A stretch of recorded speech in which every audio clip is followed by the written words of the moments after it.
Right, so hot cross buns. The recipe, and actually I did a post about this a week or so ago, that the recipe has adapted or been adapted over the years now. So this is the third variation of a hot cross bun, because the very, very first recipe was just the basic, a very basic Panda bread recipe. It was probably one of the first times I tried to do a sweetbread using Panda, and obviously original Panda. Then we sort of moved on to last year, learning a little bit more about the bread flour, what it took to actually get the thing to lift, because we all know original Panda can create some very dense bread because it's highly absorbent. So it's the coconut in there. Again, if you've used coconut for a while, you know what it's like. It just sucks up moisture and then doesn't really want to release it. So you've got to try and get some air in there, get some lift in there. And then obviously Golden came around. And when I then looked at a traditional hot cross bun recipe, and here's the thing that I don't do anymore. I don't go and look for keto low carb recipes because they've been adapted to use ground almonds or whatever. I go and look for the most traditional, and then I work out how I can change it into Panda from there. So the methods can be different. The methods can be traditional methods, no different to like the suet and that type of thing, rather than something that's been adapted to fit like a ground almond recipe. Hello, mate. Hello, Alan. Hi, Joanne. Love to see you on. Right, so the hot cross bun recipe has moved quite drastically. This is really super soft, and I know that some of you are going to go, "Oh, what have I done with my apple? Hang on, I'm missing something straight away. Where's my apple? Wait a minute." It's part of the explanation. There it is.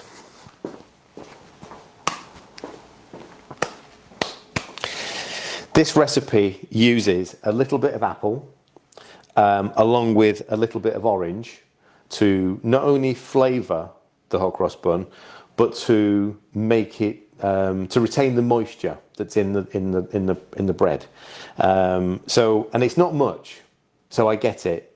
One apple. Get the smallest ones you can, because one apple. I'm going to do a double batch today, so I'm going to do a 12 roll batch. Just remember the other thing, and that's my oranges.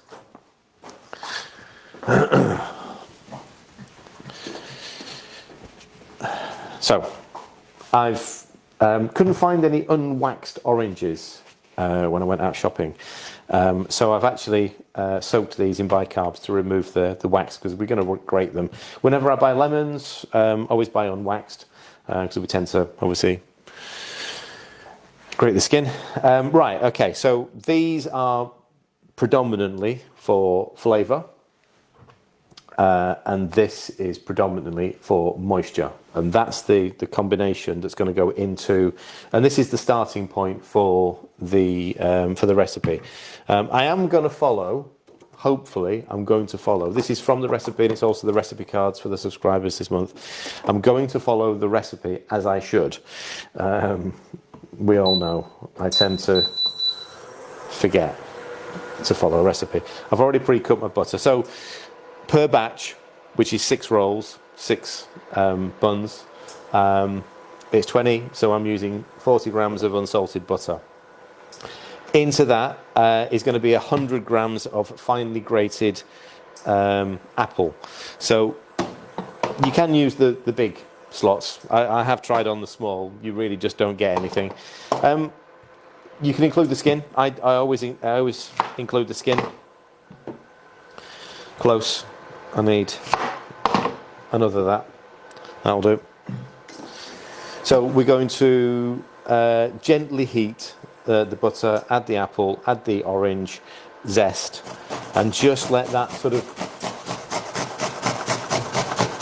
heat through. We're not cooking it. We don't want to lose the butter. So yes, when you get to this point, when you've got that bit of skin, I would leave that out. Oh. I've tried to make sure I've got everything here with me, because obviously it's a bit different than being at home where it's a little bit closer.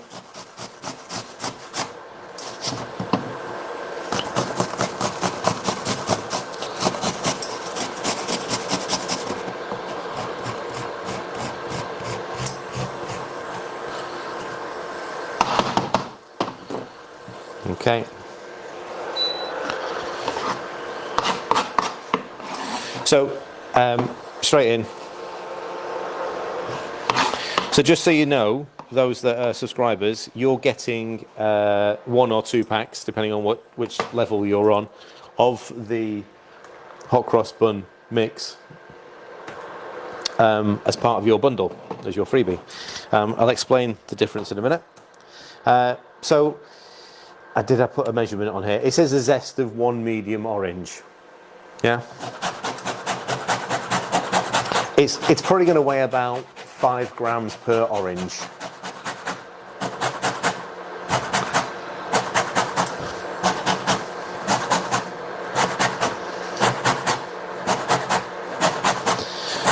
Try to do the grating quite lightly on here, so don't I mean, you can sort of see I'm not getting through to get so like the sour part.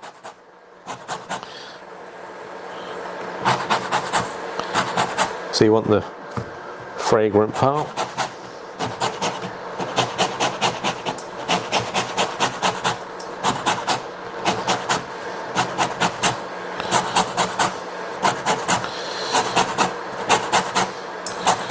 Hopefully, I'll watch this back later, because I don't know whether this microphone's working or whether it's being picked up by the camera. Facebook Live is a little bit different to the Zoom settings.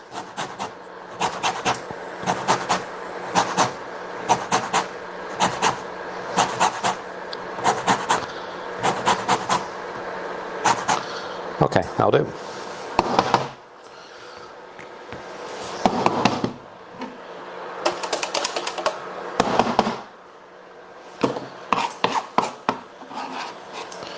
Again, we've got a decent amount, but again, it's probably no more than, I don't know, 15, 20 grams maximum out of that lot.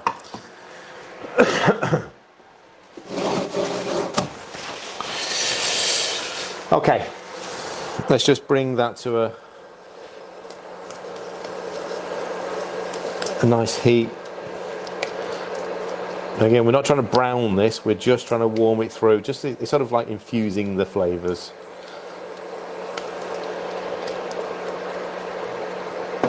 Very gently sauteing that down. Okay. Right, I've got my flour already in a mixing bowl. I'll tell you what, I'll do the orange juice now while that's cooking down, because I've got my flour sorted out here. So this is 250 grams of golden bread flour.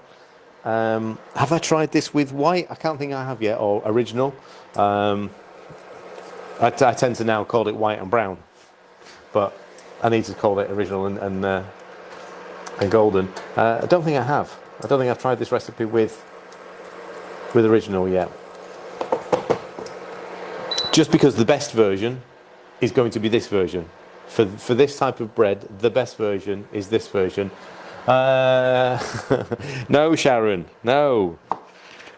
Don't worry. It's been being recorded separately, or it's being recorded on Facebook. So I don't know how long Facebook keep the videos now, because they've deleted everything of past. Thanks, Bridget. I've got a bit of a sore throat today.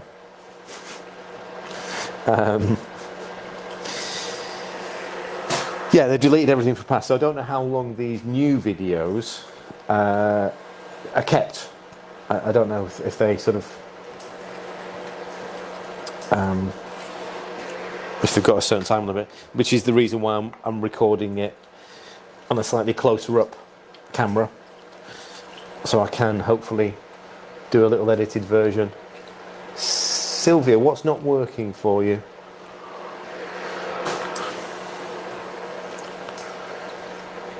"30 days only, Sam." Right, thank you. I didn't. I mean, I sort of get it because we were all using it as like a video library. As much as they compressed the bejesus out of it, we were all using it as a video library, and it must have been costing them a fortune in data storage.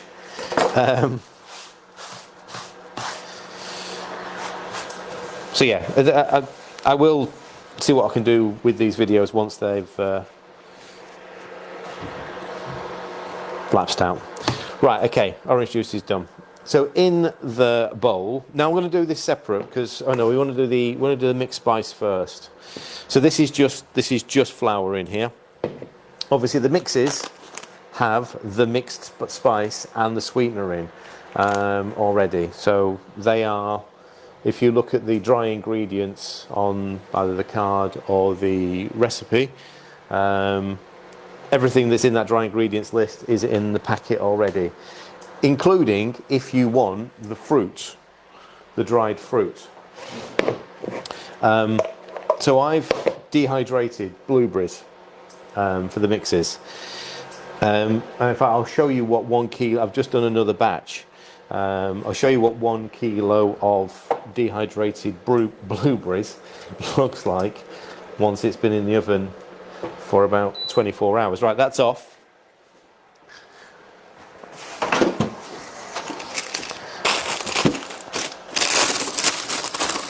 So this, and they're just completely flat now. They're just completely flat. So that's dehydrated blueberries. That was an entire kilo of them. I took them out this morning, and essentially I just use a scraper, and it just scrapes them off the paper, and you end up with this, dehydrated blueberries. So each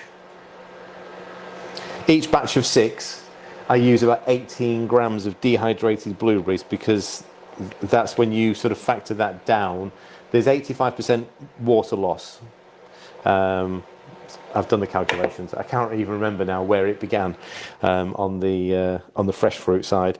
But you can do that at home. You can actually dehydrate your own blueberries, or I mean, I've done lemons and blueberries ready for the cake mixes. Right, so into the flour, mixed spice. I've just stood my, hang on a second. I've got my camera stood up behind it. Right. Mixed spice, I mean, this is a catering version. There's nothing added to this other than the spices. I haven't really looked at supermarket versions of mixed spice, as in if they've got anything untoward added to them. They shouldn't do, really. I mean, and each one's going to be a little bit different. So this one is heavy on the cinnamon, coriander, and then it's got allspice, cloves, ginger, and nutmeg. It's only a small amount that's gone in. So I mean, I only just added 1. I need to add 20. It's only a small amount going in. 10 grams per batch, split over 6. So it's less than 2 grams of mixed spice per bun. Sweetener blend, 25 grams per batch. So I need 50.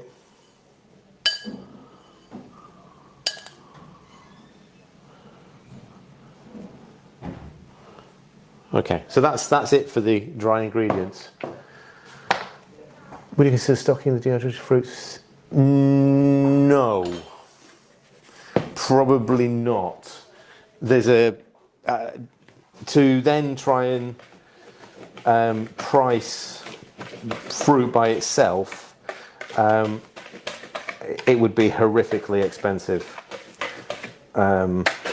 So I can only really do it if it's in the mixes. If you go and look at what's the brand? Honeyberry. You're looking at about £80 a kilo once you've dehydrated them. Right, that's the flour mix done.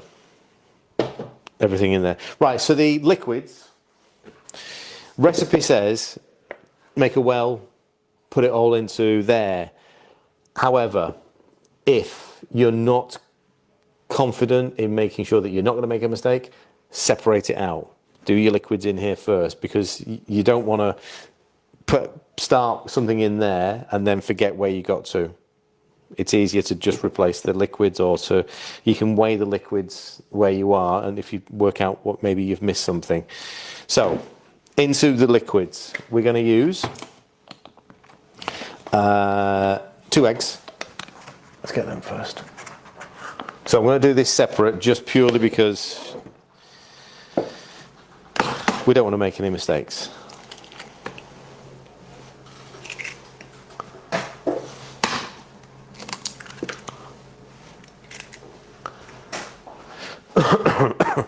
Oh, water. Hi Eunice, hi Shelley. Now, the recipe calls for warm water. So I've previously, just before we started, I boiled the kettle. And I'm just going to add it to some cold and get it to my 50 odd degrees. A bit more. Right, there you go. Right, I can now use that water.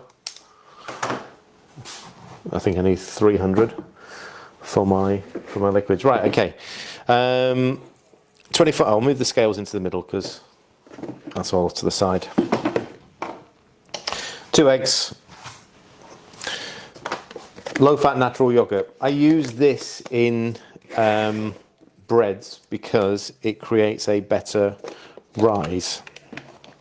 Yes, other yogurts will work, but they may not work as well. I clearly haven't tested every single variety of yogurt or dairy or non-dairy.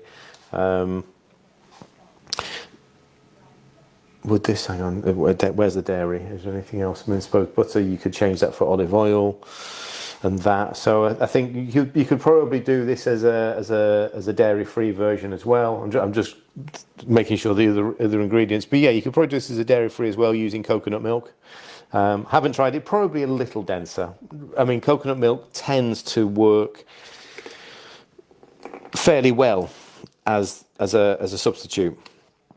The rolls don't tend to look or feel much different when you swap the dairy out.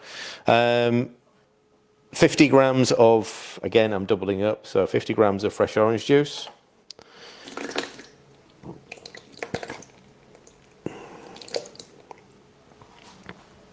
That's a little over, but I'm not going to stress. Often say when we're doing the workshops and people are trying to be so precise, there's quite a large safety net with Panda, so don't stress too much.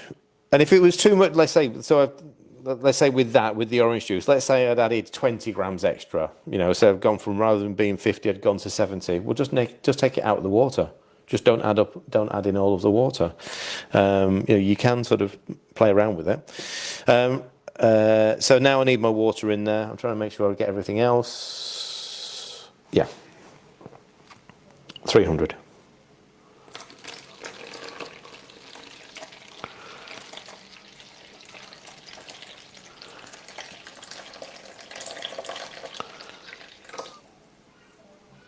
Okay.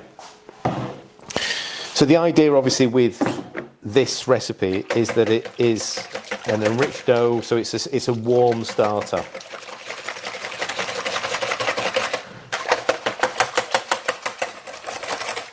Right. just breaking the eggs. There's nothing more to it than that.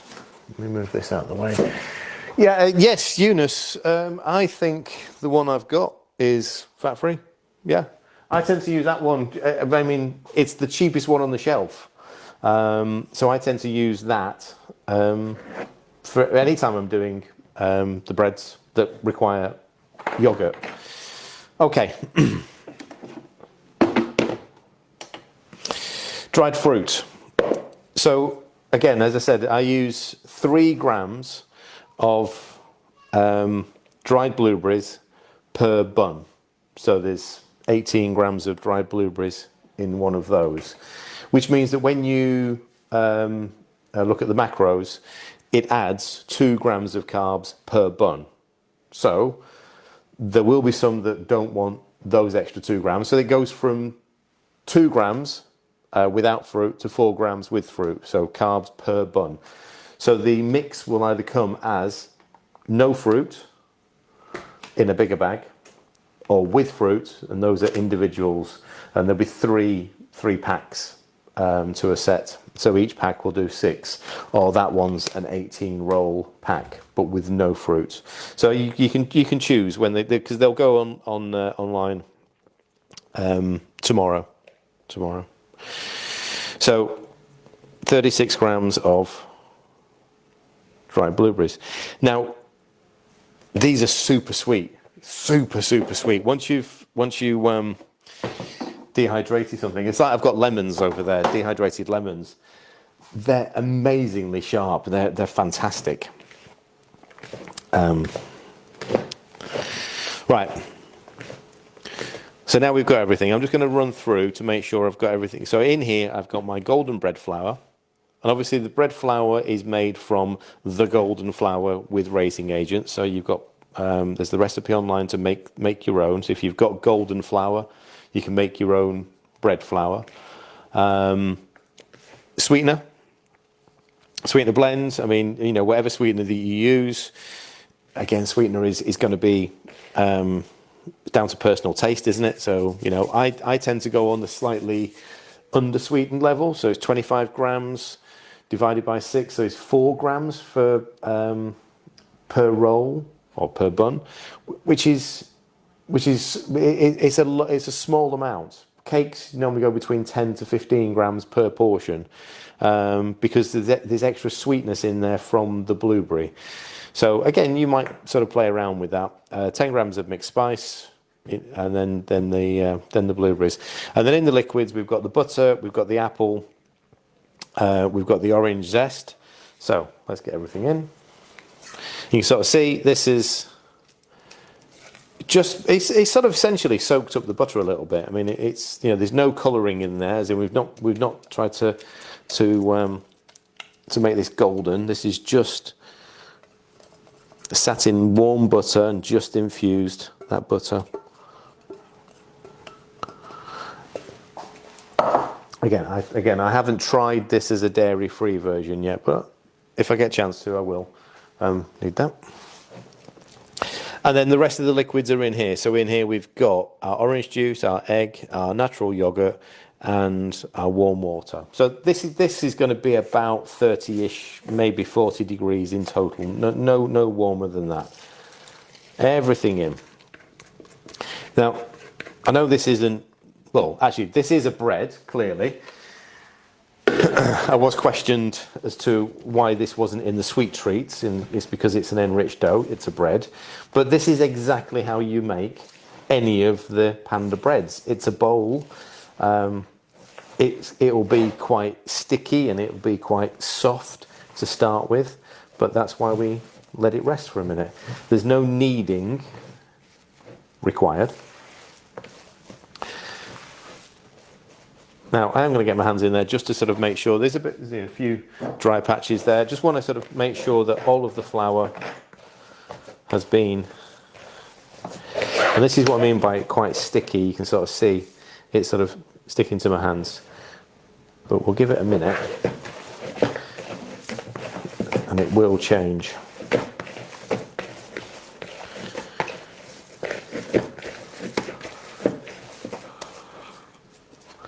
Right, that's it. And that's no different to any of the breads. That's the amount of kneading that is required, or mixing that's required. All we need to do now is allow that to just rest, just for a couple of minutes, okay? So I'm going to go and wash my hands. I'll leave that there. I'm going to go and wash my hands, and I think I'll make a cup of tea. Chat amongst yourselves.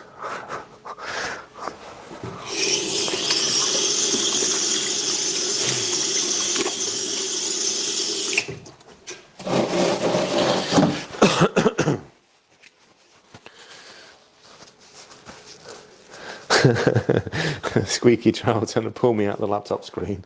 Yeah, actually, this is Cal's first time seeing me on a screen.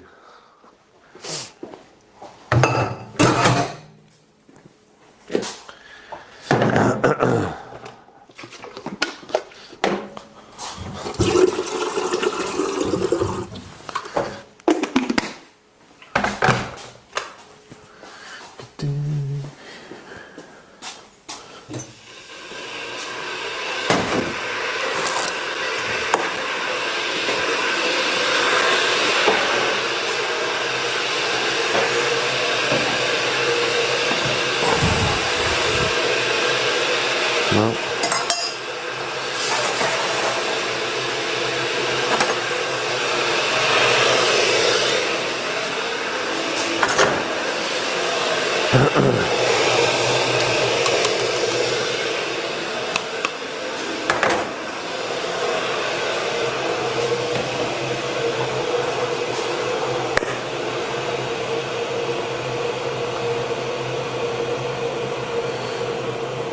Well, you've got a packet on the way to you as well, Shelley. Should be with you. Actually, tomorrow. It only went yesterday, didn't it? Yeah. So you'll have another packet to play with.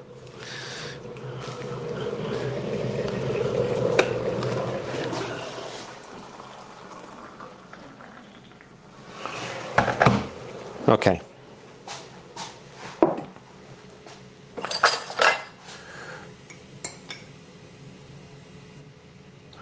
So you get to choose now whether you want them, I think the picture shows them dusted.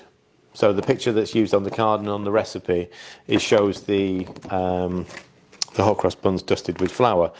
But you can, if you want, use a butter glaze, in which case you would do the handling without flour. I'm going to handle with flour, but to create the rolls.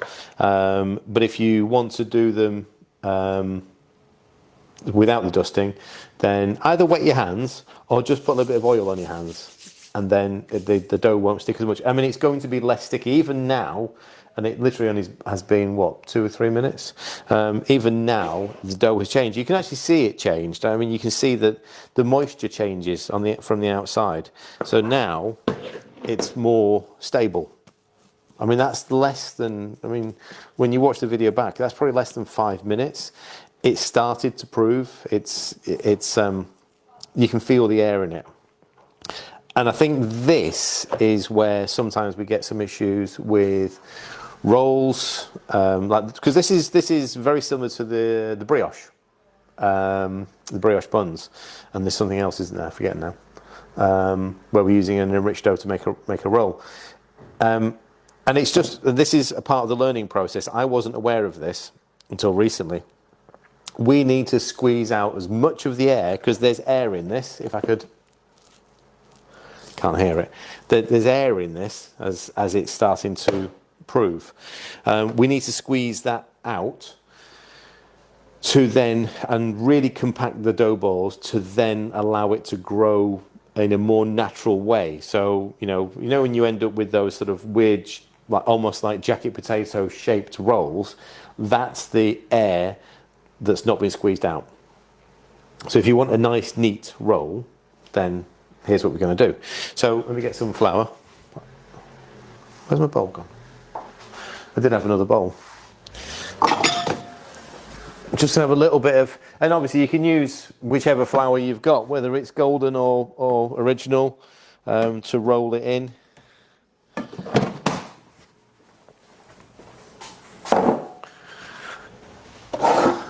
I'll need them back. So let's divide the the dough up.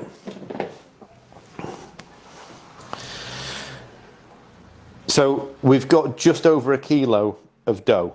Again, this is a double batch. Should we do this the quick way rather than weighing out every single one?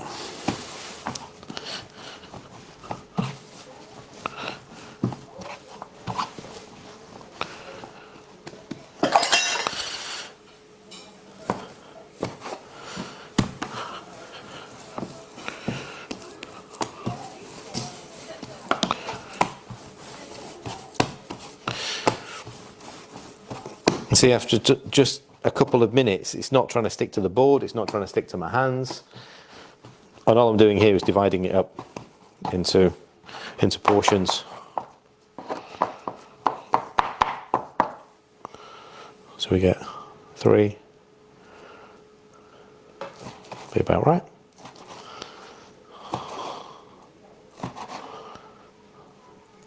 That's a bit small.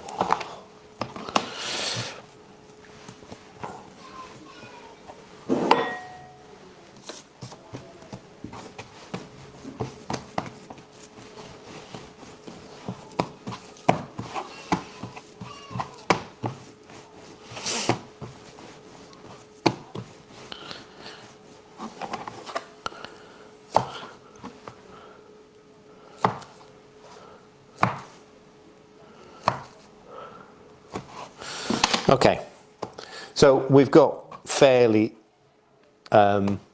equal portions.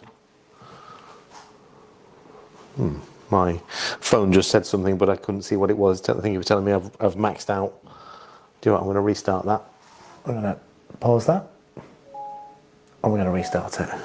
Okay, a little bit of flour. Just a little bit of flour on the dough ball, a little bit of flour on your hands, and really squeeze. And you can hear little pops of air.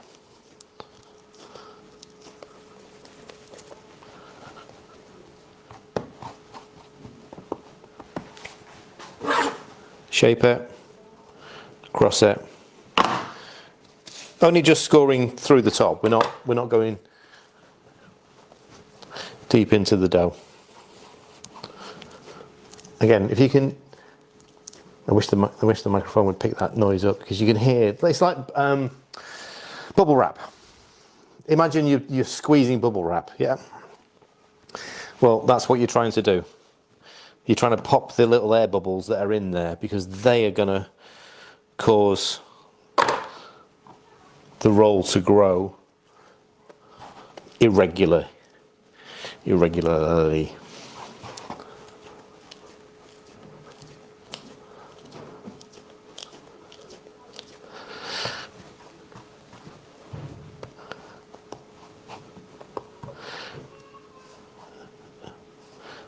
Now, I'm just going to quickly go and turn the oven on.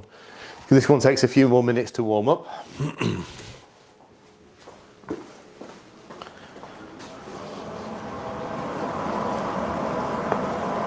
You can hear it. Oh wow, okay. I'm not sure you'll be able to hear it now the oven's gone on. But if you can hear that, then literally it's just like the little pops of air, a bubble wrap. You want to hear that. Anytime you're doing these enriched doughs, you want to hear that.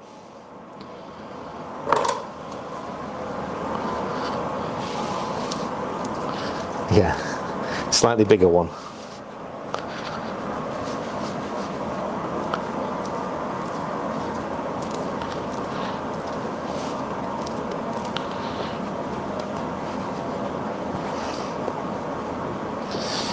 They smell amazing. I haven't had a chance to do any variating flavours, and I know that sort of like you can get like chocolate orange ones in the supermarket. I've just not had a chance to sort of do anything like that just yet. But you could easily add a little bit of cocoa, and then cacao nibs to it. Do you know what? That one was too small, and this one's way too big. I'm going to redo that.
Okay.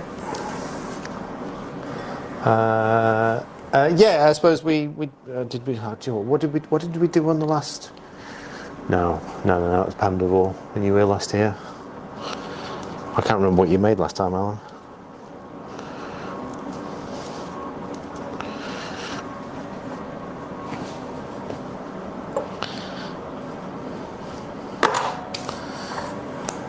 Oh, if anyone saw the picture that Emma posted yesterday, and then I've posted a couple of times, those the golden puffet, Alan, golden puffet.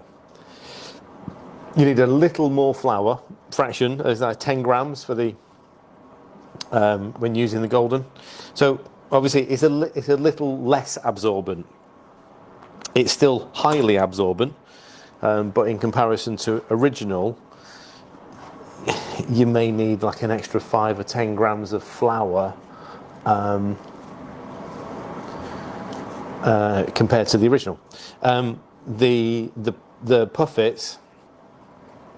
So the ones that Emma made yesterday, they were sort of like a double size, and they're amazing. They're absolutely. I mean, they're still they're still under 2 grams of carbs, even as a double. I think they're 0.7 when you use the golden flour. I have put the details on the website, the recipe. Oh yeah, we'll talk about that in a second. But yeah, they cooked beautifully. They took longer to cook.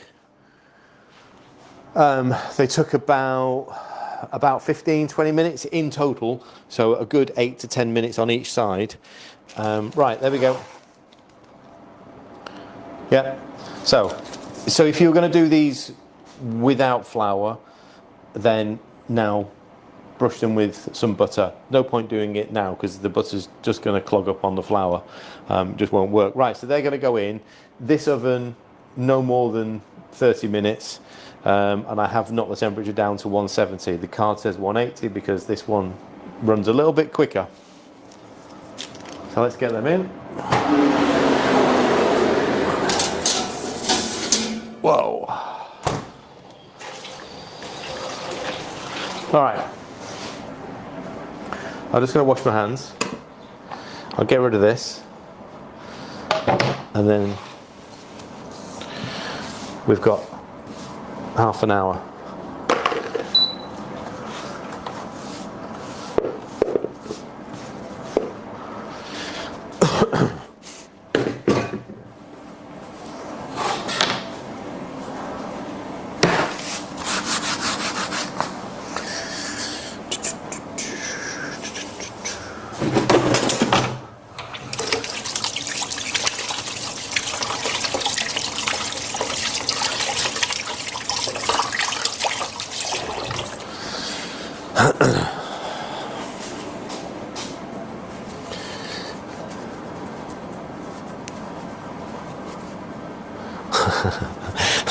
I'll be honest. So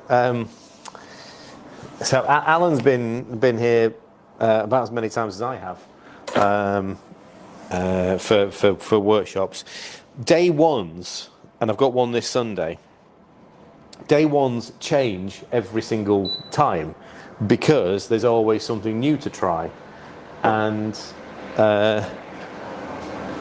obviously in this instance. Sorry, just getting a stool. There you go. How civilised is this, eh?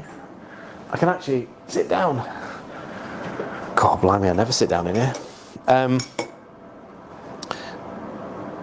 Yeah, day ones change because of the way recipes change. So I've already been asked, can we do hot cross buns this weekend? And I'm like, yeah, absolutely. Anyone that's sort of been to a session knows that we're sort of fairly flexible. So, you know, it's all the same sort of process. Because once you can make a hot cross bun, you can make a brioche roll. Once you can make a golden panda loaf, you can make a golden protein loaf. So they're all the same principle. It's just slightly different ingredients. No different to any breads. Emma's made pita breads, golden pittas. I've not been home yet to see them, but I've seen a picture of them. It's the same ingredients in a golden pita than it is to make a golden loaf, as in the flour ingredients. It's just the liquids change, or the puffets. Rather than using a yogurt, they use egg. People often ask me about I've always been a baker. Absolutely not, and I'm still not a baker. I mess about with it, but I'm still not an actual baker. When you look at the ingredients of breads, they are exactly the same. They just have varying amounts of liquids, and you get a different result. Sometimes we end up putting too much liquid in. Like I did the focaccia a couple of days ago, and I just used a recipe that we've got already. I thought, well, will that adapt to making focaccia? And it won't, because it's too dense, it's too doughy. So now I know what I need to do to change the recipe. Well, I now know something that's completely wrong. So there's one ticked off the list, and it might take me another 5 or 6 or 10 attempts to find the one that does work for that style of bread. I think so. Obviously the big difference between the original and the golden when it comes to bread is, and it's because of the difference in the absorption, and it's because of the higher fat content of linseed. It bonds with water differently, which allows the bread to be fluffier, more fluffy. It just astounded me when I got home yesterday and saw the size of the puffets. They were enormous, and I'm like, there's no way they're cooked inside. There's no way they're going to be the right texture inside. And then when I came to eat one, Emma sliced it open, and I was like, I can't believe that. That is, perfect. The perfect English muffin texture on the inside. Funny enough, Alan, yes, there is space, because one of the ladies that was coming, she's moved to April now. Just got something in the way. Can't make it this weekend, and she said, "Can I come April?" Absolutely, fine. So yes, mate, there is space. You're not coming down just to do hot cross buns. You can make your bloody own at home.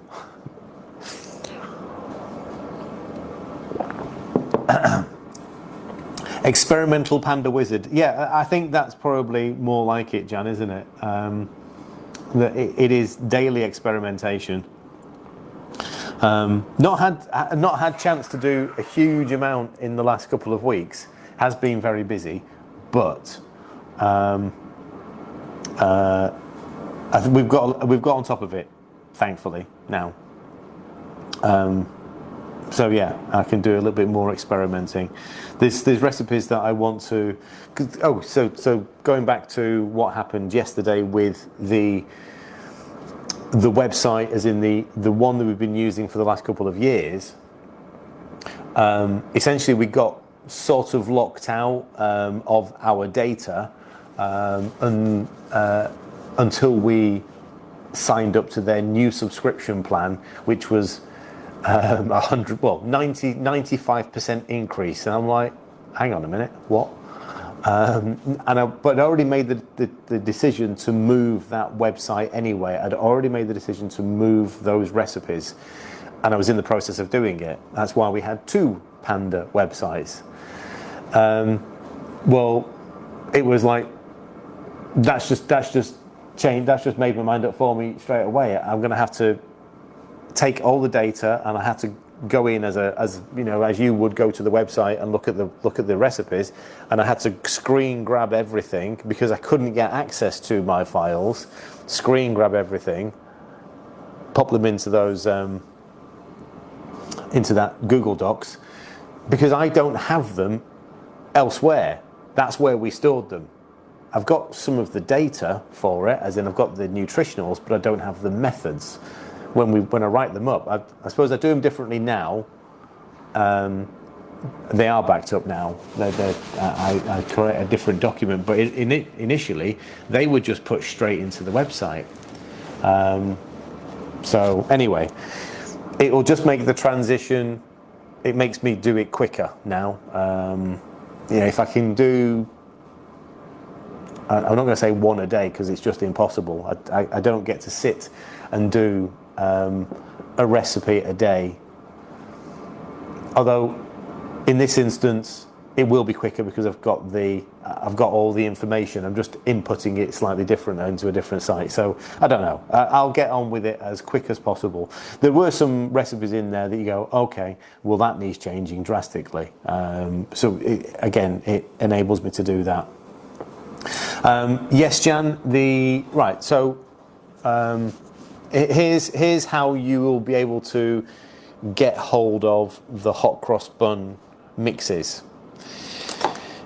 And it will go online as a with fruit or without fruit. And it will be the same 18 portions. So you'll get 3 of these, which will be at one price. I can't remember what the price is at the moment, but you'll see it. So you'll get 3 of these. Each one will have 6 portions in it, 6 buns in it, because there's the exact right amount of fruit in here. I put the fruit in on top. So the bag gets filled with the flour, the spice, and the sweetener, which is all blended together, and then the fruit is carefully measured into there. Again, bearing in mind what I said earlier about sort of like dehydrated fruits. Each one of those trays of a kilo of fresh blueberries is quite expensive. So it's an exact amount going in there. This one is the one without fruit. This is just the flour mix. So this is the golden bread flour along with the mixed spice and along with the sweetener, and you can just then measure that out because you don't have difficulty in getting the right macros there. So yes, they will go on the website tomorrow. Okay, they'll go on. I'll sort it out tonight, but they'll go live in the morning, and I'll just send it on an email. Alan, if you're coming on Sunday, then you know where we are. Yeah, it'll be the usual bread, pastry, pasta, cakes, and whatever else we get up to on a Sunday. Is there anything like a ginger biscuit or a shortbread recipe? Ginger biscuit, yes. Now that is. That was on the website. Now, is that in the book? Has anyone got the book handy? Because I've got a feeling there's a ginger biscuit recipe in the book, and you can go and download the book off the new website for free. So if you're, I'm sure it's in there. Isn't Ginger Nut Bites in there? I'm sure it is. Positive it is. I can't drop links in because I'm not near the laptop. It's over there. But if you go to the recipe, if you go to the main website, Panda Pantry, click on the link at the top. It says recipe library. That'll take you to the new recipe library, and then there's a drop down for cookbooks, and you'll see you can download the cookbook there. So the original cookbook, which has got 60 something recipes, all based on, yes, okay, ginger pecan bites. You can change the pecans. Thank you. There you go. I did think, because there's a recipe that I downloaded last night off the website, but I've got a feeling that's already in the book. Some of these recipes again need to be redone because all of that book was done with Panda version 1. So original Panda version 1, not even the stuff that we use now, which is version 2. So we know that a lot of them have been improved already. I can't remember, like some of the bread ones are in there. So a lot of them now are not relevant anymore because we've moved on. We've managed to, and I know that sort of does upset some people sometimes.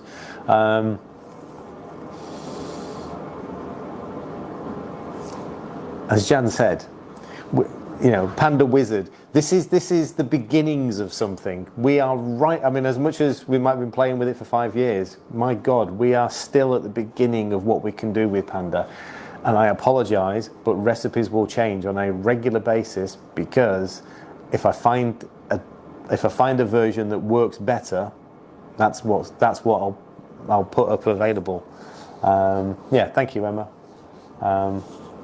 So click on that link and you will be able to download the cookbook.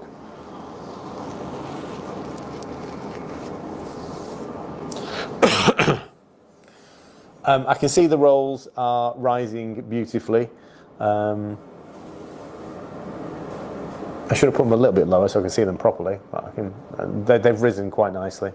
I suppose here's one of the issues that a lot of people have. It's style of oven. Again, as I'm not a trained baker, I wasn't aware how the different ovens would impact, and especially bread. Bread is, I mean, this is why a lot of people ask about sort of, can you use a bread maker? It doesn't work with Panda. Absolutely doesn't work. If I can develop something that does work with the bread maker, then great, I will. But I've tried and I've seen other people try, and it just becomes an absolute mess. Panda bread specifically prefers high fan speeds. If you can adjust the fan speed, which means that things like air fryers can often work better than an oven, and certainly a non-fan assisted oven. So a non-fan assisted oven, and gas is even worse apparently. And it's funny because we used to, when I was back in the day in kitchens years and years ago, everything was gas, but we never baked bread in it, and now I know why. If your options are between something you can use as like an air fryer that's got a bake function, or a non-fan assisted oven, then the air fryer is probably going to do you a better job. I appreciate that it's the space available. Like we've got a Ninja Foodie at home. The Foodie is great for bread. It's fantastic. It's got a high fan speed. It's got, it warms up in just a couple of minutes, and it's got a consistent heat as well. An old style element heated oven that's non-fan assisted. You've got to find the sweet spot within that oven that is suitable for bread. So it's got to have enough heat coming from underneath to create the lift, but then also not too much on top that it's going to overcook the top of the loaf.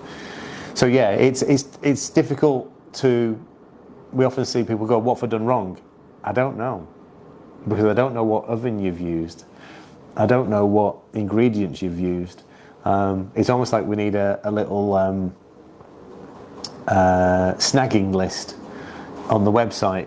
So I say, right, okay, tell us what you did do, tell us what you did use, and then we try and work out where it might have gone wrong. Because all of this is still experimentation. I'm as amazed as anyone on a Sunday when we get the loaves in and get the rolls in, and then we all stand at the oven and watch them rise and go, another one. We've got lucky again. Right, we've only got 14 minutes left on the bake. Oh God, Sandra's joined us.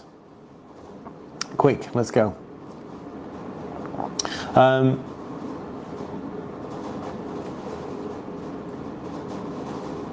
Yeah, if I didn't have the Ninja oven, then my next choice would be using the Foodie, which I know is difficult to do rolls because you've got a round space and you can only get 3 or 4 in there.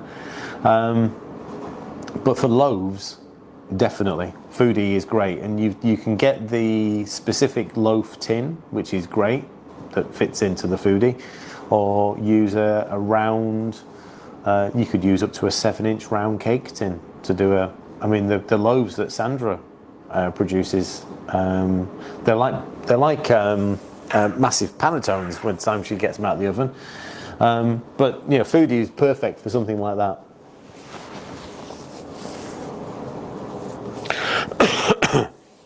What else have I got to tell you? Would you do cake? Yeah, cakes in the Foodie, absolutely. You probably knock it down just a fraction, so make sure you're using the bottom tray, so it's not the cake tin's not sitting directly on the base. So use the wire tray.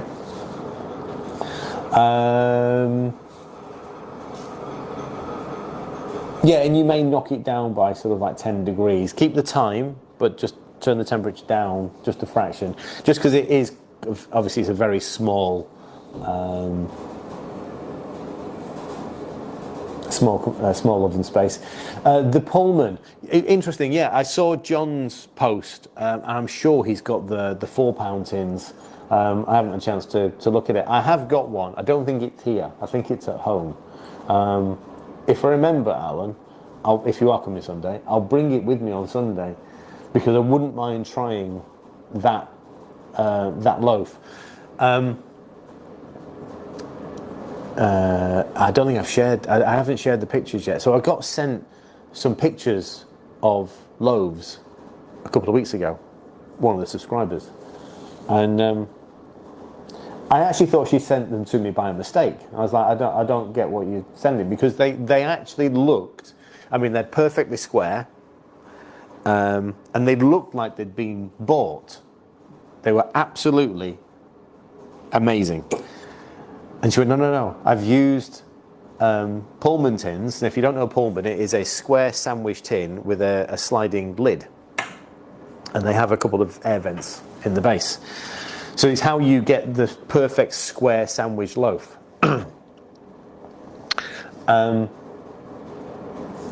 And I think she said she made 2 loaves, but did a triple batch of the Golden Panda loaf and then divided it into 2, because it's a bigger tin. I mean, it's I can't think of what size. The one that I've got is at least, I think it might be about 8 inches, but it's a 4x, I'm sure it's like a 4x4x8, something like that. I'd have to sort of measure it out.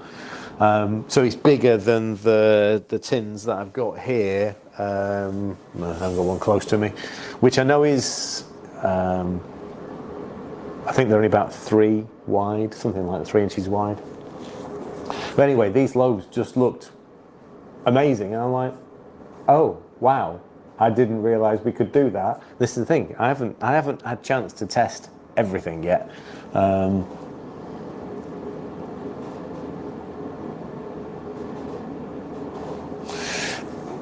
It would definitely be a £2 tin.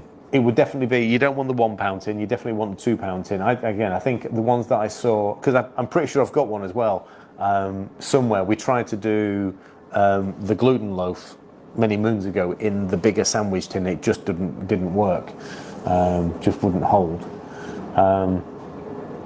So yeah, definitely a £2 tin, because there's no way an 8-inch 4x4 is a pound. All right, we'll give it a go. Oh, you got a Ninja Air Crispy for Christmas? I don't even know what the Air Crispy looks like. Is that a 2-drawer thing? I've got 3 devices, but I can't touch any of them because they'll stop recording.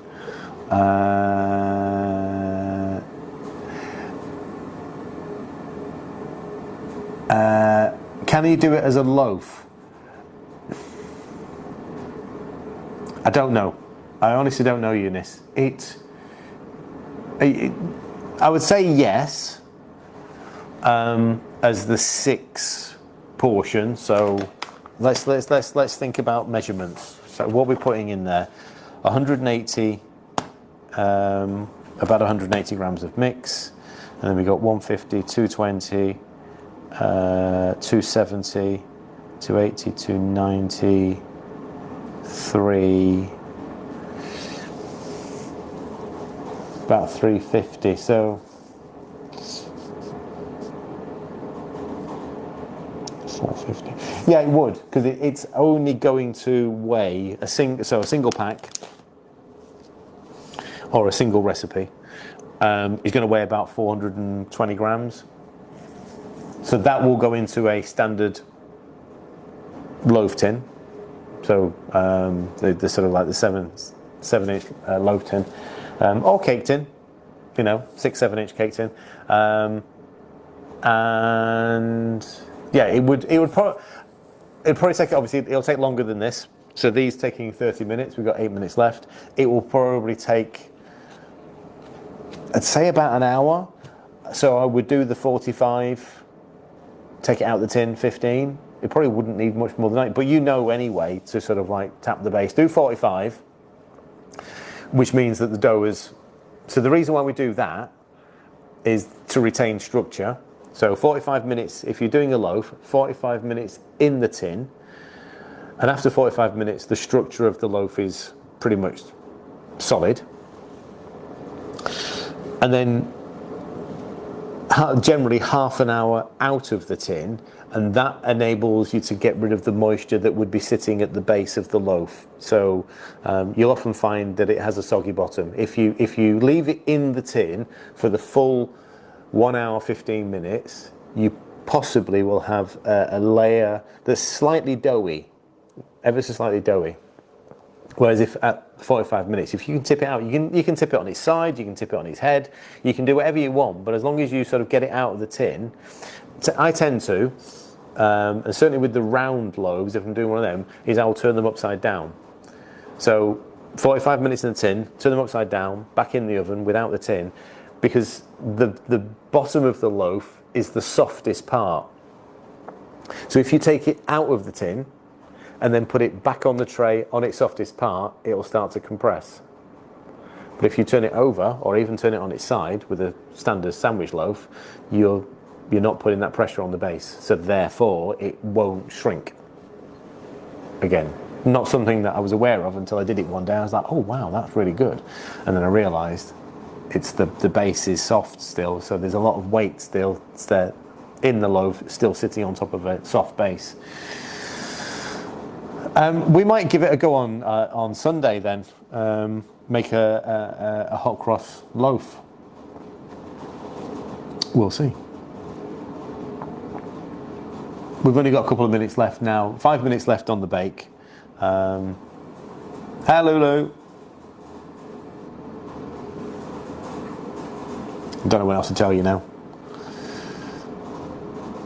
Other than I'm hungry, but I know I need to wait for one of these to cool down before I can eat them. Run around the car park and just get it to chill quicker. Anything else? Well, we've got 5 minutes. Bread, recipes.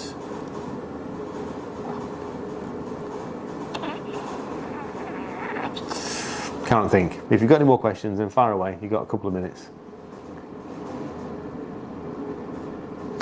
Yeah, I mean, cooling it is absolutely essential for Panda. If you can tip them upside down, put them on its side, whatever. Just let the I'll rotate it. Give it 10 minutes on one side. Give it turn it round. The quicker you can get steam out, and I do this on a day one. Actually, you should do this at home. When we bake the first set of whatever, it's usually rolls that we bake on a day one, as the first one that comes out the oven. We will always weigh one of the rolls as it's just out of the oven, and then we'll let it cool down, and then we'll weigh it again. And then every single time, people are amazed at how much more weight it's lost once it's out of the oven. Because obviously when it comes out of the oven, it's still full of steam. And this is why it's so important to let it cool down. Because if you then tear that roll or loaf open all you're going to see is wet dough, and it's going to look undercooked. If you allow it to cool properly, all of that steam comes out, and it's a significant loss. It's sort of, depending on the size of the roll, 5-6 grams of moisture is lost after the cooking process or in the cooling process. So if you think about it, that moisture, if you try and cut open a roll or a loaf while it's still warm, that's all still in there. Oh my God, pierogi. Do you know what? I've forgotten about that.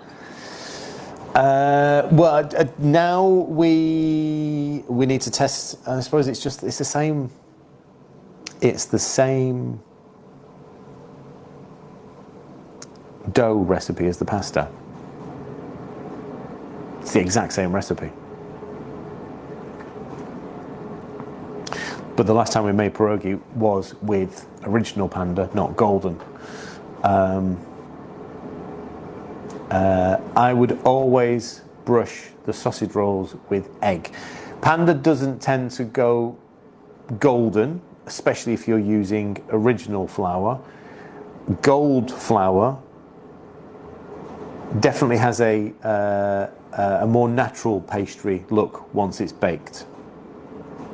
But both benefit from an egg wash. Absolutely. If you want to just use egg yolk, then you'll get a really vibrant, maybe almost artificial colour. But yeah, definitely, absolutely, 100%. The butter wash won't really colour pastry. Suet definitely needs an egg wash, 100%. You can actually. I did this a little while ago, but I haven't sort of published this. Suet is normally just the suet flour and then water, but you can swap some of that water for egg. It works just as well, and you then get a slightly more golden colour, because again, suet just won't go. It won't colour. It will not colour at all. So yeah, we are cheating a little bit by creating the colour with the egg. Right, we've got 1 minute. It's going to buzz. Let me just clear some space. I'm just going to, don't need to tell you lot this, I'm just going to pause that one and then restart it, because I've got a feeling it's going to cut off again. Right. There you go.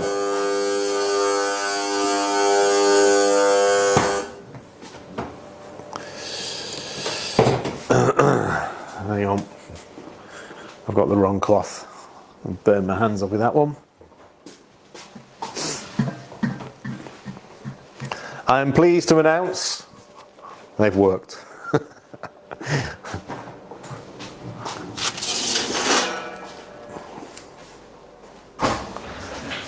There we go. There we go. So, again, this oven here, I did them for 30 minutes at 170. At home it would be 180. You can hear that they are hollow. That's the sound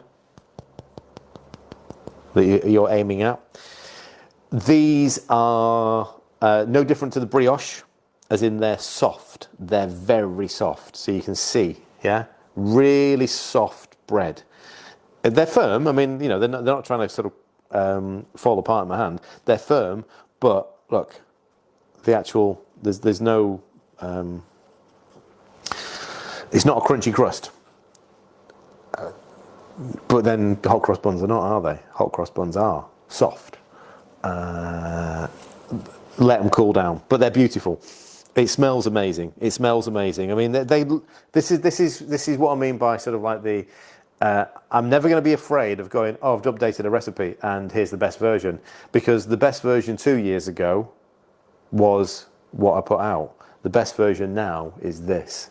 Yeah. So you've got the choice. You know, recipes are out there. You can always, if you prefer year 2's hot cross buns to year 3's hot cross buns, that's fine. But these are amazing. A couple of little baby ones. Right. Okay. Have you ever made red velvet cake using Panda flour? We tried. It just won't. It just, for some reason, it just won't. The colour won't stick. Again, don't forget. I've never previously, prior to this Panda, I had never made hot cross buns. So prior to Panda, I've never made a red velvet cake. So I don't know the process about how to make a normal red velvet cake, and then how am I going to convert it? Why do the food colorings not work? Because they just don't seem to work in a Panda cake. Because we tried it at home, and it ended up just separating. We couldn't work out.